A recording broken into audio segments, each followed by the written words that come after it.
In today's video, we are going to be going over the January PlayStation Plus titles, and if you were hoping that Sony would start off 2019 with a bang as far as PlayStation Plus is concerned, I think you're going to be a little bit disappointed. Honestly speaking, this is probably one of the worst months I've ever seen out of PlayStation Plus, but maybe some of you guys will disagree with me. We'll go over it. And also, I want to take a look at the PlayStation Classic. That's a device that just released earlier this month, and it is plummeting in price. We talked a few days ago how it was available for $70 over at Amazon. Well, it's getting even cheaper and cheaper, and it looks like, comparatively speaking to like the NES Classic or the SNES Classic, this is not doing as well. Also, we talked about Persona 5 getting some sort of complete edition, some sort of golden variant with some extra content. Well, an announcement towards something Persona 5 related is being hinted at even more, so we'll go over that at the end of this video. First, let's go over the PlayStation Plus free titles for the month of January, and again, in my eyes, especially comparatively speaking to some of the more recent months. Last month, we got Onrush and Soma, which I thought was pretty good. November brought us Bulletstorm Full Clip Edition and Yakuza Kiwami, so this month had some high standards to live up to, and I just feel like we didn't get that. First up, the highlight game of January is Steep. Steep was a game that was released back in 2016, and it seemed like it had a lot of potential, and I think some were disappointed by it, but it's still an interesting title nonetheless. It's an extreme sports game set in an open world environment of the Alps, and it can be explored freely by the players. The game can be played from either first person or third person, and you can switch instantly. There are 4 main activities in the game, including skiing, wingsuit flying, snowboarding, and paragliding. Now, generally speaking, Steep is a pretty interesting game. However, it does have some fundamental flaws in its gameplay, although there was an expansion also released for Steep. Of course, with the PlayStation Plus freebie, you're not getting that expansion as well, so that's kind of unfortunate, but if you do end up enjoying the game, that's something to take a look at. Last month in December, while I really liked the month, Onrush as the highlight game disappointed a lot of gamers, and I think in the case of Steep, it's even more disappointing than a game like Onrush. Steep is a game that got an okay reception, but it wasn't really viewed by gamers as this breakthrough title, so I just don't think gamers are going to be satisfied with Steep, but it's still a pretty interesting title to check out.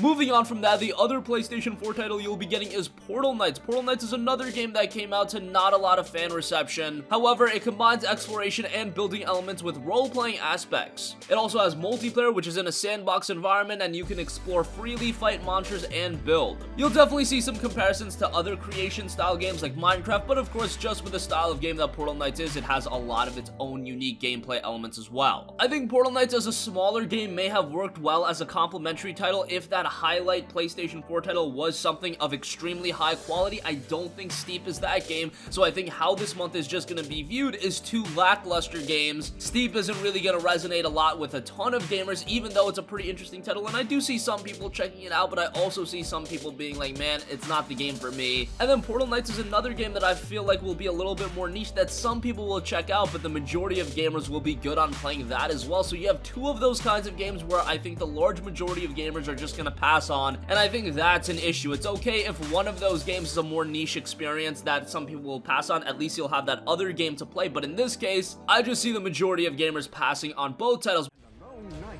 may need to team up. Rain elemental damage on your foes as a mage.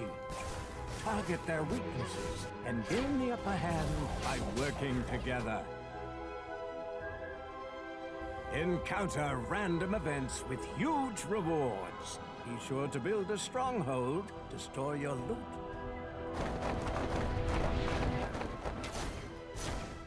With eagle-eyed, accurate arrow fire, the ranger picks off foes with speed and agility. Team up, level up, equip your best gear and weapons, rebuild the ancient portals, travel these lands together, and rid them of evil. Only then will you be strong enough to defeat the mighty portal god.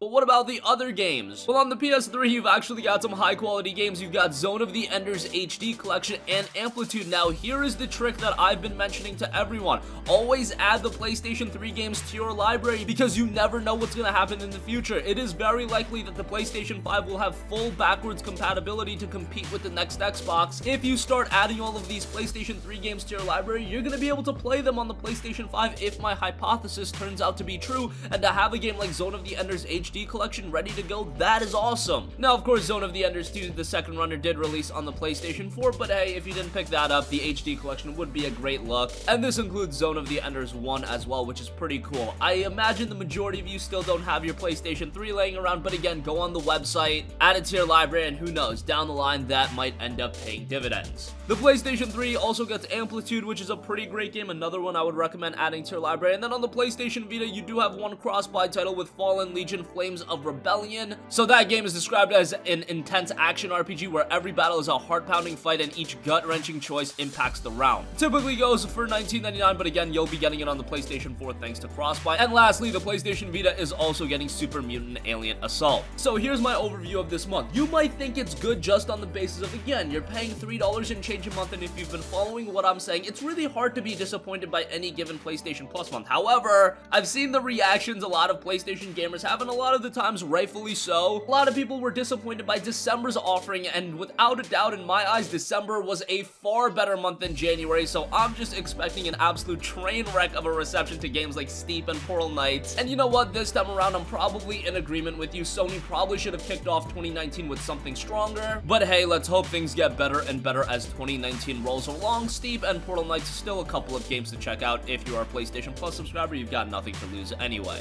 Moving on from that, enough of the PlayStation Plus talk, but let's also talk about the PlayStation Classic. This is a device that had a pretty negative reception going into its launch. I just don't think people were really captivated by it, and it goes to show based on the commercial numbers and the sales prices that have already been running. Amazon had it listed for $69.99 the other day, and now just a day after Christmas, the PlayStation Classic has dropped 40% from its initial $99.99 price point to $59.99. That is a significant price drop, and if you did pick it up at launch, I bet you're a little bit disappointed, but hey, if you didn't, you can get it now for $60. Would I recommend it? I don't know. There are a couple of great games on it. Final Fantasy VII's on there. I believe Tekken 3's on there. Wild Arms. Those are some great titles. If you just want it based on the aesthetic design, if you think it's something pretty cool, $59.99 is a pretty low price, but honestly, I could see it getting cheaper and cheaper. Could it hit something like $29.99 or $39.99? I don't put it out of the realm of possibility, but for now, it's already down 40% to $59.99.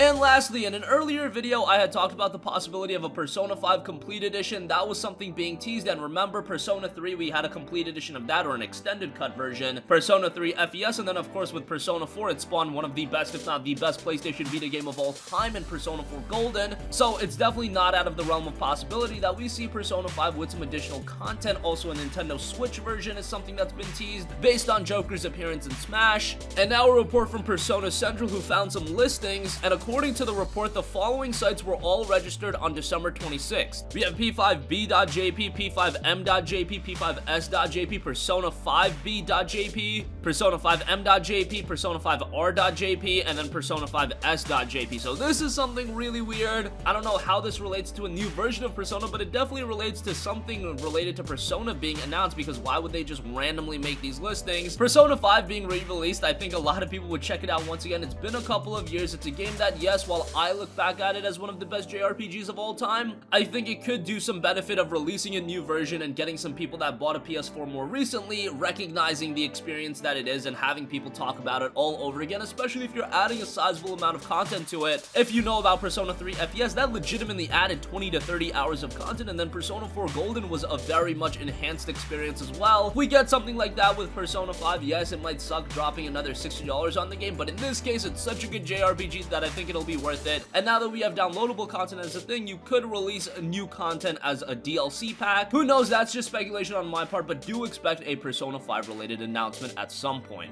And that's gonna conclude this video. Again, let us know your thoughts on the PlayStation Plus lineup for January. Am I out of line? Do you think this month is actually good? Are you excited to play Steep and Portal Knights, or are you in agreement with me that this month is pretty lackluster? PlayStation Classic is down 40% to $59.99, and Persona 5 looks to be getting some sort of announcement based on some new listings. That's gonna conclude this video. Sound off with all of your thoughts in the comment section down below. Thank you for watching, and goodbye. Hey guys, we hope you enjoyed the video, and if you did, make sure to hit the subscribe button, and if you're already subscribed, do us a favor and hit the bell icon. This way you'll be notified whenever we post a new video. That's the best way to keep up with all of our uploads, and we usually try to upload 2 videos a day. And with the bell icon hit, you'll be notified whenever we do upload a video. As always, thanks for watching.